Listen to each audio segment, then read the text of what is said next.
স্নেহে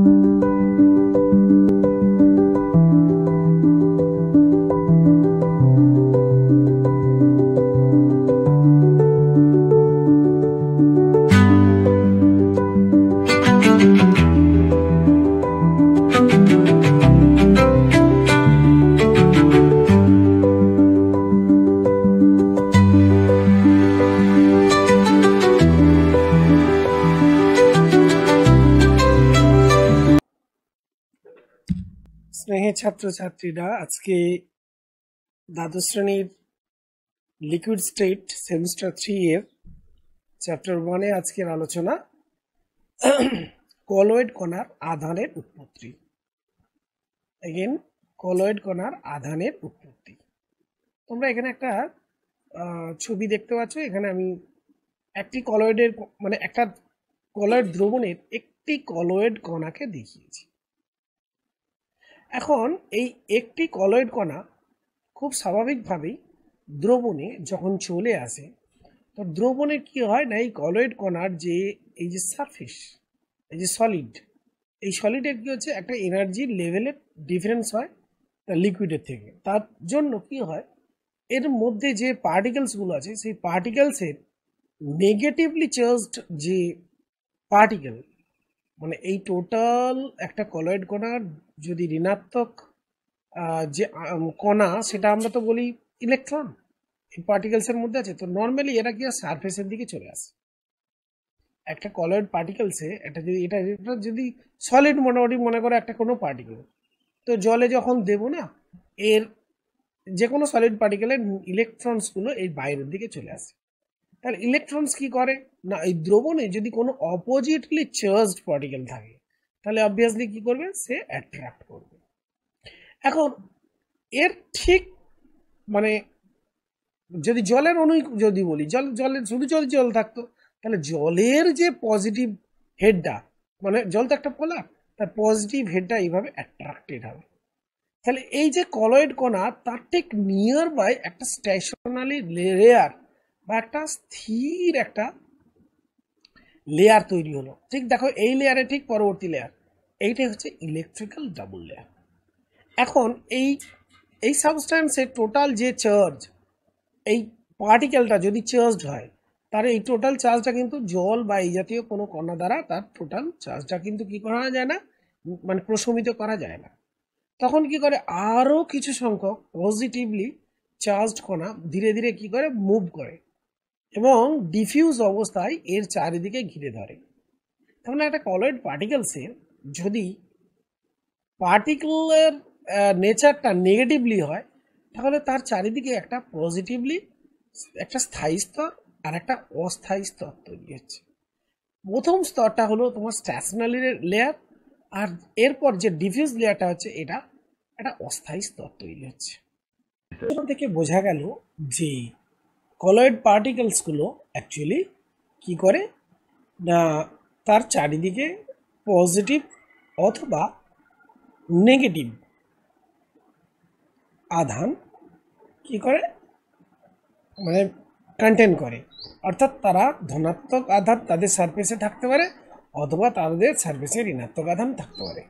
তবে কোনো একটা কলয়েডের মধ্যে যদি কলয়েড পার্টিকেলসগুলো পজিটিভলি চার্জ কোনো একটি হয়, তাহলে সবগুলোই কিন্তু পজিটিভলি চার্জড পার্টিকেলসই হবে।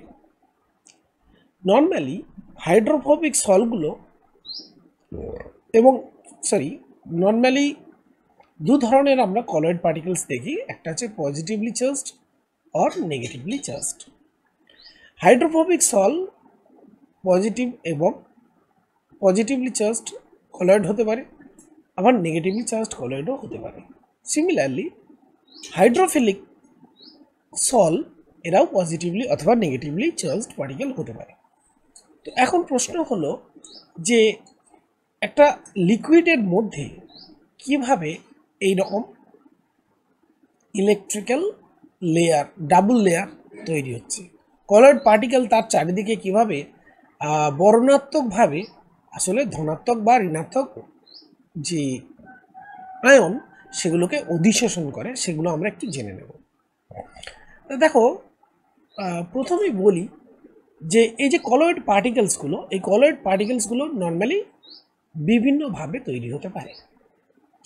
ধরা যাক কোনো ferric hydroxide salt, ferric hydroxide salt এই কণাগুলি তারা কী করতে পারে, তার চারিদিকে আয়রন 3+ অ্যাবজর্ব করে ধনাত্মক কলয়েড হতে পারে, যারা পরস্পরকে এইভাবে রিপালস করে এবং রিপালস করার জন্য তারা একে অপরের থেকে দূরে চলে যায়।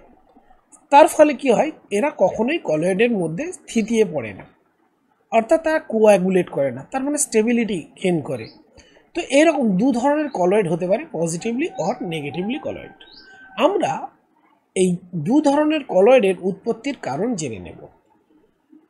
দেখো, কলয়েডের মধ্যে এই এই আসলে এই চার্জের কারণেই কিন্তু এদের এই মুভমেন্টটা হয়ে থাকে।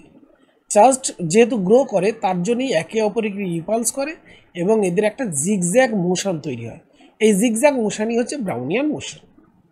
তো দেখো, আমরা যদি বলি অ্যালুমিনিয়াম হাইড্রোক্সাইড অথবা অ্যালুমিনিয়াম অক্সাইড অথবা আয়রন অক্সাইড অথবা ক্রোমিয়াম অক্সাইড, এই সমস্ত অক্সাইডগুলি যেগুলো মেটালিক অক্সাইড, এরা যদি জলে দ্রবীভূত করা হয় তাহলে নর্মালি এদের কী হয়, হাইড্রোক্সাইড উৎপন্ন হয়। এখন এই হাইড্রোক্সাইডগুলো পজিটিভলি চার্জড সল প্রডিউস করে। বেসিক ডাই যেমন মিথিলিন ব্লু, এটাও এক ধরনের কলয়েড ফর্ম করে। আবার নেগেটিভলি চার্জ সলের যদি উদাহরণ বলতে হয় তাহলে আমরা বলতে পারি যেমন স্টার্চ সল, এটা অবশ্যই হাইড্রোফিলিক। আবার এই কপার, গোল্ড, এরা হাইড্রোফোবিক সল। মেটাল সালফাইড বা কঙ্গোরেড অ্যাসিড ডাই, এইগুলো সবই কিন্তু নেগেটিভলি চার্জড সল। তাই আমাদের এখন জানতে ইচ্ছা করবে যে আসলে এই নেগেটিভলি চার্জড বা পজিটিভলি চার্জড কী করে সল তৈরি হয়। তো তার প্রথম কারণ আমরা বলতে পারি প্রেফারেন্সিয়াল অ্যাবজর্পশন, অর্থাৎ বরণাত্মক অধিশোষণ। ধরা যাক কোনো একটি XB, এটা একটা কোনো একটা পার্টিকেল। তো এই XB পার্টিকেলের এটা একটা পার্টিকেল, এ যদি কোনো একটা মনে করো দ্রবণে আছে, যে দ্রবণে এর কমন কোনো আয়ন আছে, এরকম কোনো তড়িৎ বিশ্লেষ্য বর্তমান, তাহলে XB এই কম্পাউন্ডের একটা অণু, সে কী করবে, তার সাধারণ যে আয়ন B- যদি দ্রবণে থাকে, সে কী করবে, তার এই যে আউটার লেয়ার অর্থাৎ যে তার আউটার সারফেস, সে আউটার সারফেসে কমন এই B- আয়নগুলোকে অ্যাবজর্ব করবে এবং এর ফলে একটা কলয়েডাল সলিউশন তৈরি হবে। যেমন AgI, এক্সেস যদি KI দ্রবণে AgI রাখা হয় তাহলে কি করবে, AgI এই এক্সেস যেহেতু আয়োডাইড মাইনাস আছে এবং I এর কমন, সেই জন্য AgI এই পার্টিকেলসগুলো দ্রবণে গিয়ে যখন তড়িৎ বিশ্লেষ্য রূপে অতিরিক্ত আমার I- আছে, তখন সেটাকে অ্যাবজর্ব করবে এবং একটা নেগেটিভ কলয়েড ফর্ম করবে। কী করলো ফর্ম, নেগেটিভ কলয়েড। এবং এটা আমরা বলতে পারি AgI.Ag প্লাস একটা I নেগেটিভ সল। আর যখন এক্সেস AgNO3 থাকবে তখন উল্টোটা হবে, AgI তার চারিদিকে এক্সেস Ag থাকার জন্য Ag প্লাসটা অ্যাবজর্ব হবে, তখন সলটার নাম হয়ে যাবে AgI.Ag প্লাস। ঠিক একইভাবে ফেরিক ক্লোরাইড দ্রবণে যদি এক্সেস ওয়াটার দেওয়া হয় তাহলে এটা ফেরিক অক্সাইড উৎপন্ন হবে এবং যেহেতু দ্রবণে Fe3+ আছে, Fe3+ আয়নকে অ্যাবজর্ব করবে এবং তার চারিদিকে একটা পজিটিভলি চার্জড কলয়েড তৈরি হবে, যেটাকে আমরা বলবো Fe2O3X H2O.Fe3+। একইভাবে যদি দ্রবণে জলের বদলে NaOH বা সোডিয়াম হাইড্রোক্সাইড ইউজ করা হয়, ফেরিক ক্লোরাইড দ্রবণে যে আয়রন 3+, এখানে তো দ্রবণে নেই এক্সট্রা, কিন্তু এক্সেস OH থাকার জন্য এ কী করবে, তখন আর কমন আয়ন না পেয়ে নর্মালি কী করবে, OH- অ্যাবজর্ব করবে। তাহলে আমরা দেখলাম যে কলয়েডগুলো কি করতে পারে, তার চারিদিকে তাদের কমন আয়ন অথবা কমন আয়ন যদি না থাকে, কোনো অতিরিক্ত আয়নগুলোকে কি করে, তার চারিদিকে সিলেক্টিভলি অ্যাবজর্ব করে। তাহলে সিলেক্টিভলি অ্যাবজর্ব করলে তাহলে কী হবে, একটা প্রাইমারি একটা অপোজিট লেয়ার তৈরি হচ্ছে। এখন এই কলয়েড পার্টিকেলস যদি পজিটিভলি চার্জড হয় তাহলে মিডিয়ামে অন্যান্য যে অপোজিটলি চার্জ মানে আয়নগুলো আছে, সেই আয়নগুলোকে কী করতে পারে, সেই আয়নগুলোকে তার চারিদিকে, মানে কি, আমি ধরো এটা একটা আমার কলয়েড, এই কলয়েডটা আমার পজিটিভলি চার্জড। এখন দ্রবণে বা ডিসপারশন মিডিয়ামে অন্যান্য কি নেগেটিভলি চার্জ পার্টিকেলগুলোকে কী করতে পারে, এর চারিদিকে এই আবার বিপরীত আধানের জন্য আকৃষ্ট করতে পারে। সো এটা হবে আমার ফার্স্ট এবং যেটাকে আমরা বলছিলাম স্টেশনারি লেয়ার। এর পরের লেয়ারটা হবে অবশ্যই ডিফিউজ এবং সেকেন্ড লেয়ার। ঠিক একইভাবে একটা নেগেটিভ কলয়েড, তার চারিদিকে আবার পজিটিভ একটা ডিফিউজ লেয়ার তৈরি হয়। এইভাবে কি হয় না, কোনো একটা কলয়েড, সে whatever positive either negative, সে কি করে তার চারিদিকে একটা ইলেকট্রিক্যাল ডাবল লেয়ার তৈরি করে। এখন এই ইলেকট্রিক্যাল ডাবল লেয়ার বা তড়িৎ দ্বিস্তর গঠন করার জন্য কি হয় না, একটা পোটেনশিয়াল গ্রো করে। এইটাকে অবশ্যই আমরা বলবো হেলমোজ ইলেকট্রিক্যাল ডাবল লেয়ার। এই যে ডাবল লেয়ারের কথা বলা হলো, এটাকে বলা হচ্ছে Helmholtz double layer, Helmholtz electrical double layer. তো এর মধ্যে ফার্স্ট লেয়ারটা অবশ্যই ফিক্সড এবং স্টেশনারি, এবং দ্বিতীয় লেয়ারটা অবশ্যই ছড়িয়ে থাকে এই নেগেটিভ চার্জ পার্টিকেল, সেই জন্য এটাকে ডিফিউজ লেয়ার। তো এর ফলে এই যে দুটো লেয়ার তৈরি হচ্ছে, এই দুটো লেয়ারের এই যে পজিটিভলি এবং নেগেটিভলি অপোজিট চার্জেস থাকছে, এই জন্য একটা পোটেনশিয়াল গ্রো করে। এটাকে আমরা বলি ইলেকট্রোকিনেটিক পোটেনশিয়াল অর জেটা পোটেনশিয়াল, জেটা বিভব বলি। তো এই হচ্ছে গল্পটা। তো আমরা একটি কারণ তো বুঝলাম, সেটা হচ্ছে সিলেক্টিভ অ্যাডজর্পশন অন কলয়েডাল সারফেস, অর্থাৎ কলয়েডীয় কণার উপরে যদি বর্ণাত্মক অধিশোষণ ঘটে, তাহলে কলয়েডগুলি ধনাত্মক অথবা ঋণাত্মক আধানে আহিত হয় বা চার্জড হয়। এটা একটা কারণ।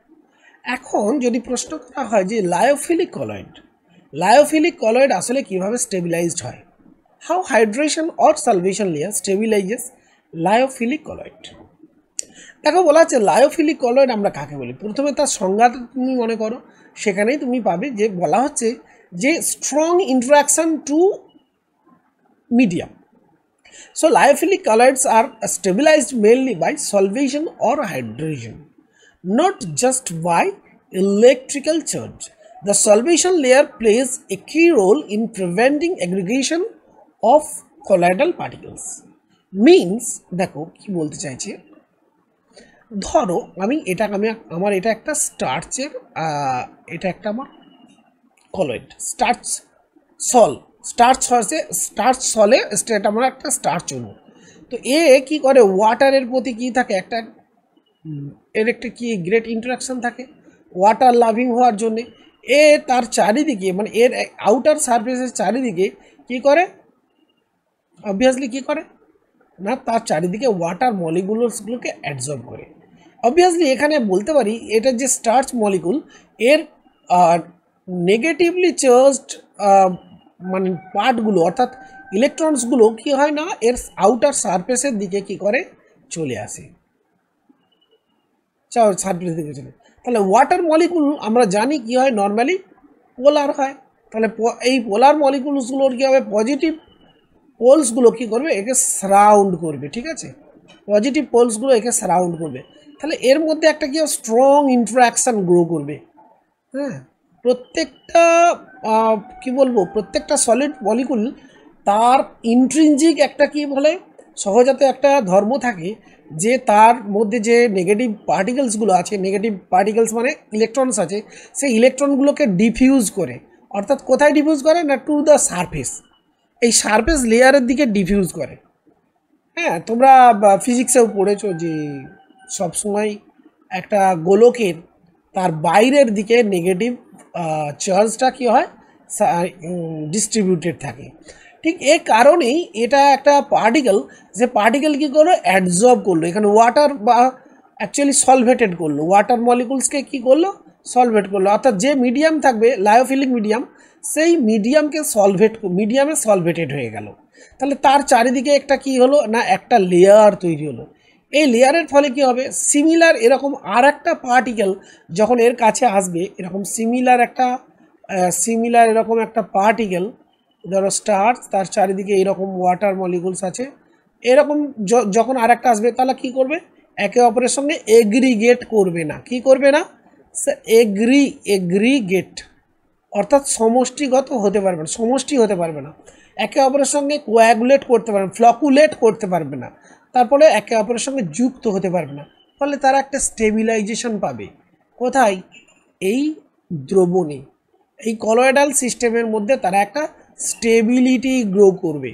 অর্থাৎ আমরা সিম্পলি বলতে পারি যে সলভেশন of solid particles is the main reason to give it a stable colloid, তাই না? অর্থাৎ আমরা বলতে পারি যে লায়োফিলিক কলয়েড যখন কলয়েড যখন ওয়াটার বা এই জাতীয় কোনো সলভেন্টে, পোলার সলভেন্টে ডিসপার্সড হয়ে যাবে, তখন কি হবে না, তার চারিদিকে এক সলভেন্ট মলিকুল কি করবে, সারাউন্ড করবে, এবং এর ফলে একটা সলভেশন লেয়ার তৈরি হবে, যেটাকে আমরা বলি প্রোটেক্টিভ সিড, সংরক্ষক আবরণী। এই সংরক্ষক আবরণী কি করবে, ওই জিলেটিন বা এই জাতীয় স্টার্চ, এই জাতীয় কলয়েডগুলোকে, যেগুলোকে আমরা বলি লায়োফিলিক কলয়েড, সেগুলোকে যথেষ্টভাবে কি করবে, মানে একটা স্টেবিলাইজেশন বা স্থিতিশীলতা দান করে। ওকে, তো এই লায়োফিলিক কলয়েড যেগুলো একটা প্রোটেক্টিভ সিড তৈরি করছে, অর্থাৎ তার চারিদিকে একটা সলভেন্টের লেয়ার তৈরি হচ্ছে, সেই সলভেন্ট লেয়ার অ্যাকচুয়ালি একে অপরকে রিপালসান করে, এর জন্য স্টেবিলিটি কম করে। আর একটা কারণ দেখো, সলভেটেড হয়ে গেলে তারা ফিজিক্যালি কি করবে, তারা এই কলয়েডাল পার্টিকেলসগুলো একে অপরের কাছে এগ্রিগেশন করতে দেবে না, এটা একটা কিন্তু স্টেরিক হিন্ড্রেন্সের কারণ তৈরি করবে। অর্থাৎ স্টেরিক্যালি হিন্ডার্ড কলয়েড পার্টিকেলস, এটা একটা স্টেবিলাইজেশন দেওয়ার আর একটা কারণ। আর একটা কারণ এখানে আমরা বলতে পারি, দেখো যে দেখো যখন ওয়াটার মলিকুলসগুলোকে কি করবে না, কলয়েড পার্টিকেলস তার চারিদিকে একটা লেয়ার তৈরি করবে, সেই লেয়ারগুলো করার ফলে একটা কি তৈরি হবে, দেখো একাধিক মলিকুলস যখন ওই আউটার সারফেসে কি হচ্ছে, যখন সলভেন্ট মলিকুলসগুলো যখন কি হচ্ছে ওই কলয়েডের চারিদিকে কি হচ্ছে,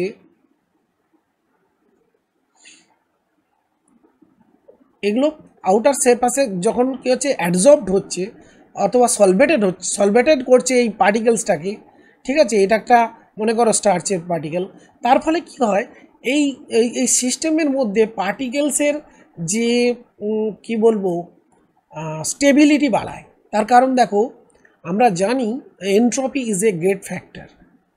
তো আমরা জানি যখনই একাধিক মলিকুলসগুলো এইভাবে একে অপরের সঙ্গে যুক্ত হবে, সেই সিস্টেমের এনট্রপিটা কিন্তু কি করবে, কমতে থাকবে।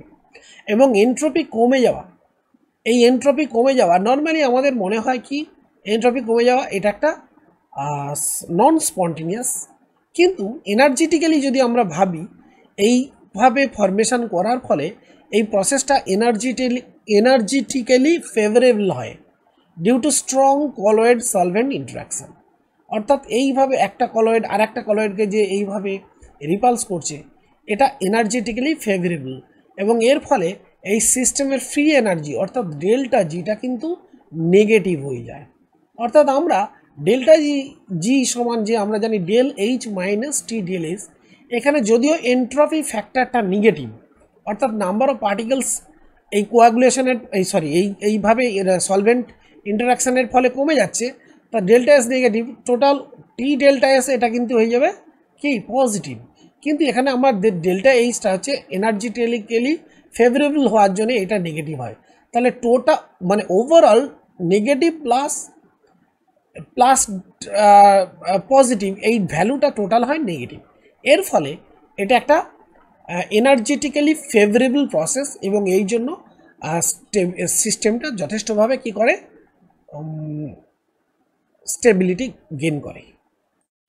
তো আমরা দুটো কারণ জাস্ট আলোচনা করলাম, why charge actually develops on colloid. দেখো আর একটা কারণ আমরা বলতে পারি কি, আর একটা কারণ বলতে পারি ডিসোসিয়েশন অফ মলিকুলস। তো দুটো কারণ কি কি ছিল, adsorption of chemical electrolytes, common যেগুলো হচ্ছে কমন আয়ন হবে, adsorption of common ions to the colloid surface, 2 number আমরা পড়লাম যে select solvent adsorption through some hydrophilic salts. 3 number আমরা যেটা পড়বো ডিসোসিয়েশন অফ মলিকুলস। কিছু কিছু মলিকুলস আছে যেমন মনে করো সোপ ও ডিটারজেন্ট মলিকুলস, এরা কি না, এরা হচ্ছে লার্জ একটা নন পোলার পার্ট থাকে, এই যে আর এবং COO মাইনাস ইনে, অর্থাৎ এটা একটা পোলার হেড থাকে। তো এরা কি করে, আমরা মাইসেলি ফরমেশনে পড়েছি তখন কি আমরা দেখেছি যে এরা কি করে, এদের নন পোলার যখন জলে দেব এই সমস্ত মলিকুলসগুলোকে, এদের নন পোলার পার্টগুলো এরা কি করে এগ্রিগেট করে একদিকে একটা স্ফেরিক্যালের মধ্যে, স্ফেরিক্যালের সেন্টারের দিকে এগ্রিগেট করে, আর তাদের পোলার পার্টটা কি করে, তারা এই স্ফেরিক্যাল সিস্টেমের মানে স্ফেরিকুলার যে কলয়েড সিস্টেম তৈরি করে, স্ফেরিকুলার যে কলয়েড পার্টিকলস তৈরি করে, তার আউটার সারফেসের দিকে এই পোলার পার্টগুলো থাকে। তাহলে অবভিয়াসলি আমরা দেখতে পাচ্ছি যে এই মাইনাস পার্টগুলো, এই যে মাইনাস পার্ট মিনস এই যে নেগেটিভ পার্টগুলো কী করবে, একটা কলয়েডের এই বাইরের দিকে কী করবে না ছড়িয়ে থাকবে। ওকে, এখন লক্ষ্য করো এর ফলে কি তৈরি হবে না, একটা নেগেটিভ সোপ কলয়েড তৈরি হচ্ছে, negative soap colloid, SOAP soap, problem হচ্ছে লেখাতে, তো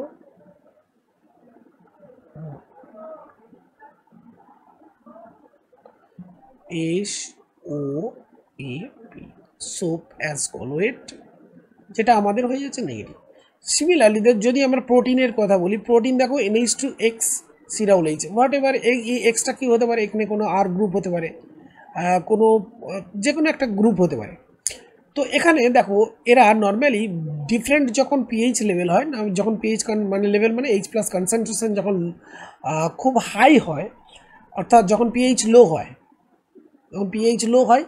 H+ কনসেন্ট্রেশন যথেষ্ট বেশি থাকে, মিডিয়ামে H+ যখন বেশি থাকে তখন অবভিয়াসলি NH2 অ্যাবজর্ব করে NH3+ হয়, এবং এই পুরো পার্টটা এখানে X থাকে। হ্যাঁ, তাহলে এখানে এই পার্টিকেলসটা, এই প্রোটিনের মলিকুলসগুলো কী হবে না, তখন এইটা পজিটিভলি চার্জড কলয়েডের মতো আচরণ করবে। এই পার্টিকেলসটা এটা তো লং চেন, ঠিক আছে। এর ফলে এই NH3টা তখন কি হচ্ছে, একটা পজিটিভ কলয়েডের মতো আচরণ করবে। আবার যখন লো পিএইচ রিজিয়ান হবে, মনে করো লো পিএইচ মানে লো H+ কনসেন্ট্রেশন মানে হাই পিএইচ ইজিক্যাল টু মনে করো গ্রেটার দেন ইকুয়াল টু যখন 7 মনে করো, তখন জেনারেলি H+ কনসেন্ট্রেশন কম থাকবে, আর সিস্টেমে কি থাকবে, OH- কনসেন্ট্রেশনটা আমার বেশি হবে। কি বেশি হবে, OH- কনসেন্ট্রেশনটা বেশি হবে। তাহলে সেক্ষেত্রে কী হবে, তাহলে সেক্ষেত্রে উল্টো ঘটনা ঘটবে। কি ঘটনাটা ঘটবে দেখো, সেক্ষেত্রে OH- কী করবে, এখান থেকে H+টাকে কী করবে, নিউট্রালাইজ করবে, তাহলে এই পার্টটা তখন হয়ে যাবে COO-, তাহলে NH2X COO-, তখন আবার নেগেটিভ কলয়েড তৈরি করবে।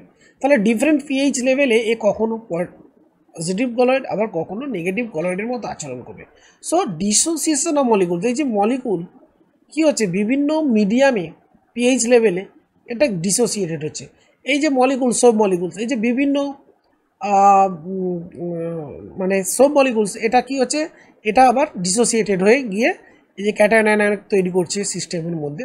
তাহলে এটাও কিন্তু একটা কিসের মানে চার্জ প্রডিউস করার জন্য এটা একটা কারণ হতে পারে। So dissociation of molecules is also a reason why charge develops.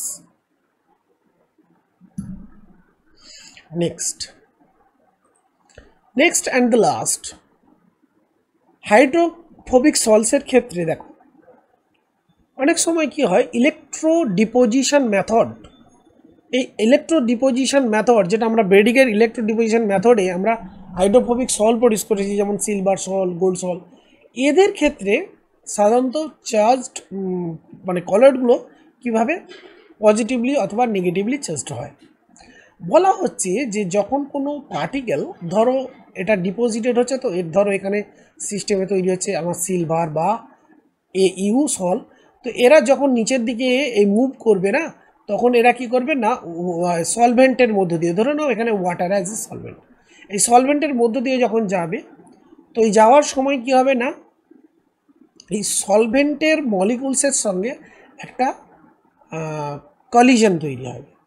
তাহলে এরা কি করবে, এই ওই সলভেন্টের থেকে কি করতে পারে না, সলভেন্টের থেকে এই যাওয়ার পথে এরা কি করতে পারে, ইলেকট্রন অ্যাকসেপ্ট করতে পারে। অথবা এই যে আমরা কি করছি, ব্রেডিংয়ে দুটো কি করছি, একটা নেগেটিভ ক্যাথোড দিচ্ছি আর একদিকে পজিটিভলি চার্জড ক্যাথোড দিচ্ছি, তারপরে তো ইলেকট্রিক স্পার্কলিং হচ্ছে। তো এই নেগেটিভলি চার্জড মানে ক্যাথোড থেকেও এই পার্টিকেলসগুলো কী করতে পারে, এই ইলেকট্রনটা অ্যাবজর্ব করতে পারে। তার ফলে এই যে এজি সল তৈরি হচ্ছে, এই এজি সলটা এটা নেগেটিভলি চার্জড হতে পারে। হ্যাঁ, এই যে ব্রেডিংয়ের আর্ক মেথড তোমরা দেখেছিলে না, সেই ব্রেডিংয়ের আর্ক মেথডে আমরা তো দেখেছিলাম যে নর্মালি কী হয় যে কলয়েডাল যে কলয়েডাল পার্টিকেলসগুলো কী করে, এই যে এখানে যেখানে তৈরি হচ্ছে, এই যেখানে সিলভার বা গোল্ড এই যে এইখানে ডিপোজিট হয়, তো এই ডিপোজিট হওয়ার সময় কি করে না, ডিপোজিশনের সময় electrons are captured by the metal particles, মানে এই মেটাল পার্টিকেলসগুলো কী করে, ক্যাথোড থেকে এই যে নেগেটিভ তড়িৎদ্বার আছে না, এখান থেকে ইলেকট্রনটা ক্যাপচার করতে পারে। এবং এই ক্যাপচার করার ফলে তাহলে কী হয়, নেগেটিভলি চার্জড হয়। আর একটা প্রসেসেও তারা কিন্তু ক্যাপচার করতে পারে, সেটা কি না, ফ্রিকশনাল কি না, ফ্রিকশন টু দ্য মিডিয়াম। দেখ, যখন কোনো সিস্টেমের মধ্যে আমরা এই যেমন গ্লাস রড দিয়ে যখন এটাকে রাবিং করি, তখন কি হয় না, রাবিং করার সময় কি হয় না, মিডিয়াম থেকে ইলেকট্রনস কলয়েডাল পার্টিকেলে চলে যেতে পারে। ওকে, অর্থাৎ মিডিয়াম থেকে ইলেকট্রনসগুলো কলয়েডাল পার্টিকেলে গেলে তারা নেগেটিভলি চার্জড হয়। তেমনি কোনো পার্টিকেল, মেটাল পার্টিকেলস যখন মুভ করছে না ওই গ্র্যাভিটির দরুন নিচের দিকে, তখন কী করে, ওই সেই সময় শেয়ারিং অফ ইলেকট্রনস হতে পারে। এবং এর কারণে এই এই এই এই যে মিউচুয়াল যে এই যে রাবিংটা হচ্ছে, এর কারণে তখন কী হতে পারে, তারা নেগেটিভলি চার্জড হতে পারে। তো তাহলে আমরা জানলাম যে আসলে electron capture by gold or silver sol etcetera, এই যে মেটাল বা নন সিলভার হচ্ছে এক্ষেত্রে, হ্যাঁ এগুলো মেটাল সল, এই সমস্ত সলগুলো যখন এইরকম ইলেকট্রন ক্যাপচার করে না, ঠিক তখনই কি হচ্ছে, তারা নেগেটিভলি কলয়েড হয়। নর্মালি এগুলো আমরা জানি হাইড্রোফোবিক সল হয়। তাহলে হাইড্রোফোবিক সলের ক্ষেত্রে এটা একটা কারণ হতে পারে কি না, এই যে ব্র্যাগস মেথডে যখন তৈরি হচ্ছে তখন, অথবা মিডিয়ামের সঙ্গে তারা যখন ফ্রিকশন তৈরি করে, সেই ফ্রিকশনাল কারণেও কিন্তু ইলেকট্রনের শেয়ারিংস হয় এবং তখন তারা নেগেটিভলি চার্জড কলয়েডে পরিণত হয়। সো আমরা আলোচনা করলাম আজকে একদম ডিটেলড ওয়েতে কি না, ডিটেলড ওয়েতে আলোচনা করলাম টোটাল মানে 3 প্রসেসেস অফ কি processes of production of electric charge on colloids, তাই না? অর্থাৎ কলয়েডের যে ঋণাত্মক বা ধনাত্মক আধানগুলোর প্রাপ্তি ঘটছে, তার প্রধান কারণ হচ্ছে অ্যাডজর্পশন, সিলেক্টিভ অ্যাডজর্পশন, বরণাত্মক অধিশোষণ, দ্রবণে যদি কোনো বিপরীত আধান থাকে। 2 নম্বর আমরা কি পড়লাম, 2 নম্বর আমরা পড়লাম সলভেন্ট যদি কি হয়, সলভেটেড হয়, অর্থাৎ কলয়েড পার্টিকেলস যদি সলভেন্ট লেয়ার তৈরি করে তাহলে অ্যাডজর্ব হয়, সেটা একটা কারণ। আর একটা হতে পারে ইলেকট্রন ক্যাপচার। তো এইগুলো আমরা আলোচনা করলাম আজকে। আচ্ছা, নেক্সট আমরা চ্যাপ্টারের আমাদের যে চ্যাপ্টার মাইতি তিওয়ারি রয়ের যে নোটস, সেই নোটস থেকে বিষয়গুলো একটু ভালো করে বুঝে নেব। আর দেখো, একদম বইয়ের অংশে চলে এসেছি, এখানে আসলে আলোচনা করে নেব খুব সংক্ষেপে যেগুলো বুঝেছি। দেখো, এখানে প্রথমে বলেছে কলয়েড কণার আধানের উৎপত্তি, তোমাদের বই যেটা দেওয়া আছে, সল কণার আধান অর্জন। তো এখানে প্রথমেই দেখো, এখানে একটা ফেরিক হাইড্রোক্সাইড সলের কথা বলা হচ্ছে, ফেরিক হাইড্রোক্সাইড বা ফেরিক অক্সাইড সল। বলছে গরম জলে অতিরিক্ত পরিমাণে ফেরিক ক্লোরাইড দ্রবণ যোগ করলে ধনাত্মক আধানগ্রস্ত ফেরিক অক্সাইড সল হয়। তার কারণ বর্ণনাত্মকভাবে দেখো, ফেরিক জলীয় দ্রবণে Fe2O3 আসলে আর্দ্র বিশ্লেষিত হয়ে ফেরিক হাইড্রোক্সাইড উৎপন্ন করে। এই ফেরিক হাইড্রোক্সাইড কী করে, তার কমন আয়ন দ্রবণে যেহেতু কী আছে, আয়রন 3+ আছে, এই কমন আয়ন আয়রন 3+কে অ্যাডজর্ব করে নেয় এবং তার ফলে এটা একটা কলয়েড তৈরি হয় এবং এটা অবশ্যই কি হাইড্রোফোবিক সল উৎপন্ন করে, যার নেচারটা হলো পজিটিভ। চলে আসি নেক্সট দেখো, বলছে এই একই দ্রবণ যদি লঘু সোডিয়াম হাইড্রোক্সাইড আলোচনা করি, সোডিয়াম হাইড্রোক্সাইড দ্রবণে দিত, তাহলে আমরা বর্ণনাত্মকভাবে OH মাইনাসটাকে অ্যাবজর্ব করতো এবং সেটাকে OH মাইনাস কী করতো, এটাকে ঘিরে ধরতো। তাহলে সেক্ষেত্রে OH মাইনাসের একটা নেগেটিভ সল তৈরি হতো। OH মাইনাস ঘিরে ফেললে ফেরিক অক্সাইডের একটা নেগেটিভ সল তৈরি হতো। আবার আর্সেনিয়াস অক্সাইড বা এর জলিত মানে H2S চালনা করলে আমরা জানি দ্রবণে আর্সেনিক সালফাইড তৈরি হয়।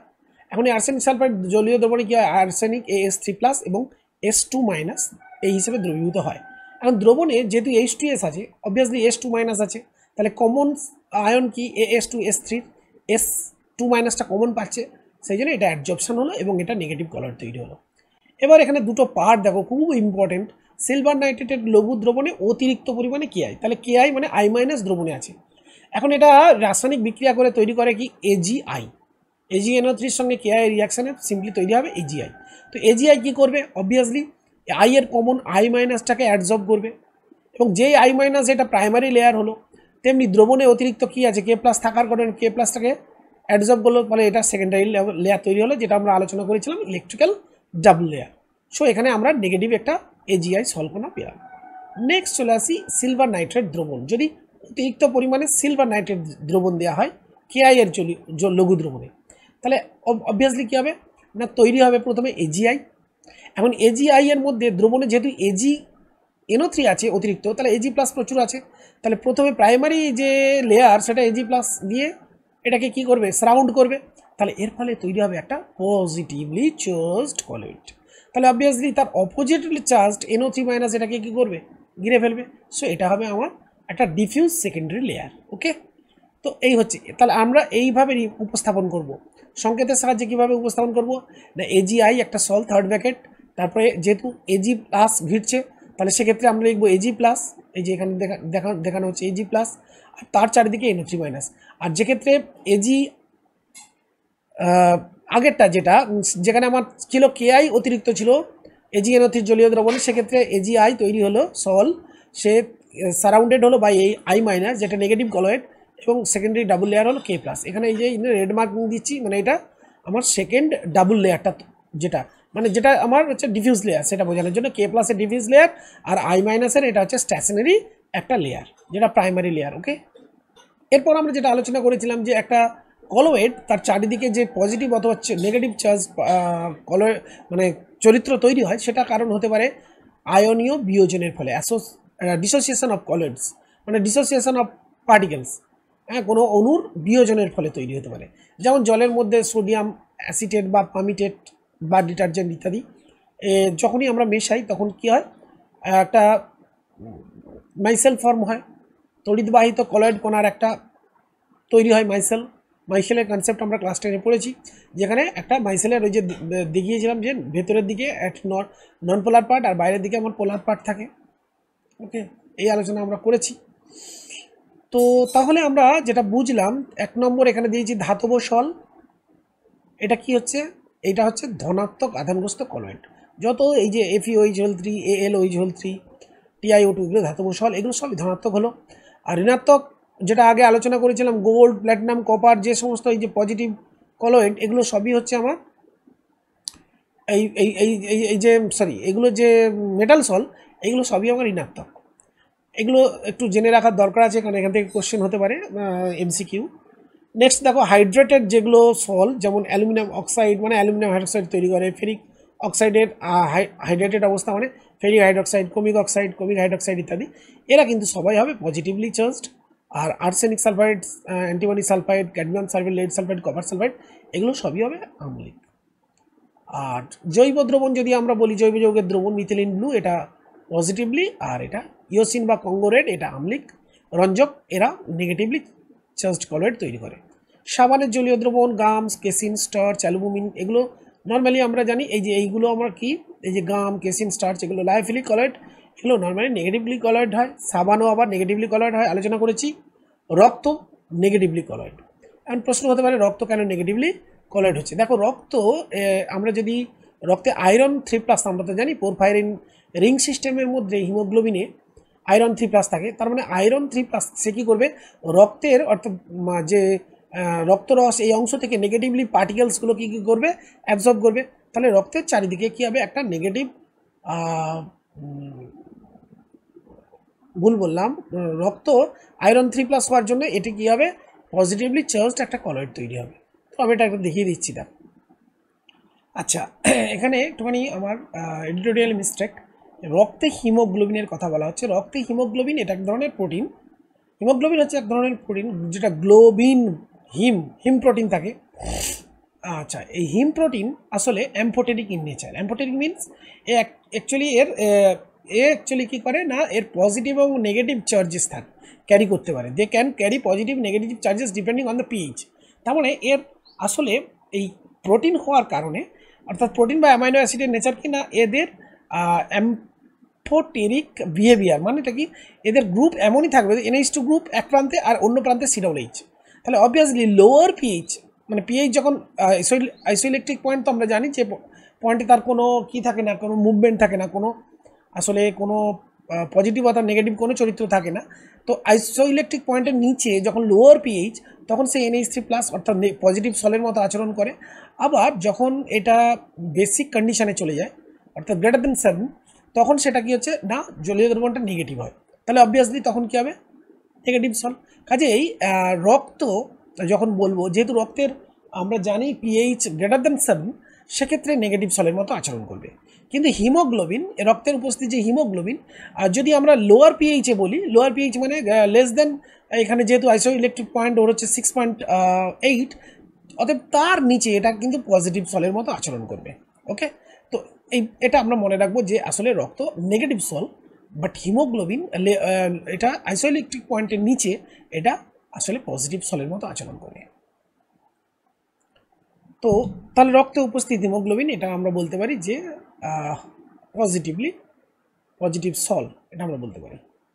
আচ্ছা, নেক্সট আমরা আলোচনা করব তড়িৎ দ্বিস্তর বা যেটা পোটেনশিয়াল, যেটা অলরেডি আমরা অ্যানিমেশনের মাধ্যমে তোমাদের বুঝিয়েছি, হেলমহোল্টজ ইলেকট্রিক্যাল ডাবল লেয়ার। আশা করি তোমরা এটা বুঝতে পেরেছ। আচ্ছা, কলয়েডের স্থায়িত্বের কারণ, reasons for stability of colloid. তো প্রথমেই আমরা বলবো যে মেকানিক্যাল যে প্রপার্টি, যেটা ব্রাউনীয় গতি, অর্থাৎ কলয়েডীয় পদার্থের বিস্তৃত দশার বা কলয়েডীয় কণার এই যে ব্রাউনীয় গতি, এর জন্যই তো অভিকর্ষের কারণে থিতিয়ে পড়ে না, এটা একটা কারণ, ব্রাউনীয় গতি। 2 নম্বর আমরা বলবো কলয়েডের কণার আধান বা ইলেকট্রিক্যাল প্রপার্টি। এই বিকর্ষণ, এই কলয়েড কণাগুলো আসলে এই পজিটিভলি অথবা নেগেটিভলি চার্জড হওয়ার জন্যই একে অপরকে বিকর্ষণ করে। এই বিকর্ষণ বলই প্রধানত দাবক বিকর্ষী কলয়েডের স্থায়িত্বের মূল কারণ। এবার চলে আসি দ্রাবক আকর্ষী কলয়েডের স্থায়িত্বের কারণে।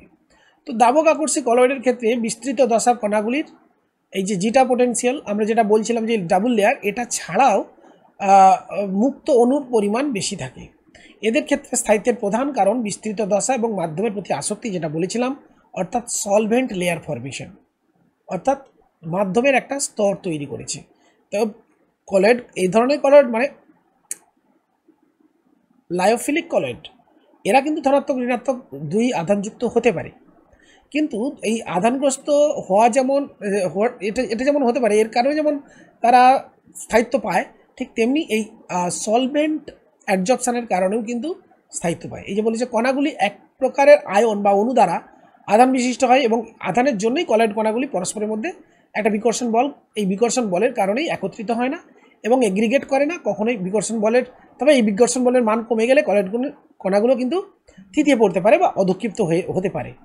এখন এই বলেছে, দেখো, তাহলে আমরা কি কোয়াগুলেট করতে পারি, অর্থাৎ আমরা এগুলোকে থিতিয়ে ফেলতে পারি যদি বাইরে থেকে একটা কোনো থার্ড পদার্থ যোগ করি। ধরে নাও সেটাকে আমরা তঞ্চক পদার্থ যদি বলি, সেই পদার্থ যদি যোগ করি, তাহলে কী করতে পারি, ওদের চার্জটাকে যদি আমরা কী করে দিই, নষ্ট করে দিই, তাহলে ওরা কিন্তু ওই বিকর্ষণ বল এদের মধ্যে কমে যাবে এবং ওরা কোয়াগুলেট বা থিতিয়ে পড়তে পারে। তো আরেকটা যেটা পয়েন্ট আমি যে বলছিলাম, দ্রাবক আকর্ষী কলয়েডের ক্ষেত্রে দেখো, কণাগুলি আধানের অধিকারী থাকে এবং এদের দ্রাবক আয়ন ঘটে, সালভেশন। এই দ্রাবক আয়ন আসলে এদের স্থায়িত্বের প্রধান ভূমিকা পালন করে। দ্রাবক আয়নের ফলে বিস্তৃত দশার কণাগুলির চারপাশে একটি আস্তরণ তৈরি হয়। এই আস্তরণ কণাগুলিকে কাছে আসতে দেয় না, ফলে কণাগুলি একত্রিত হতে পারে না এবং এর ফলে দ্রাবক আকর্ষী কলয়েড আসলে দ্রাবক বিকর্ষী কলয়েডের থেকে অনেক অনেক বেশি স্থায়িত্ব প্রাপ্তি এদের হয়।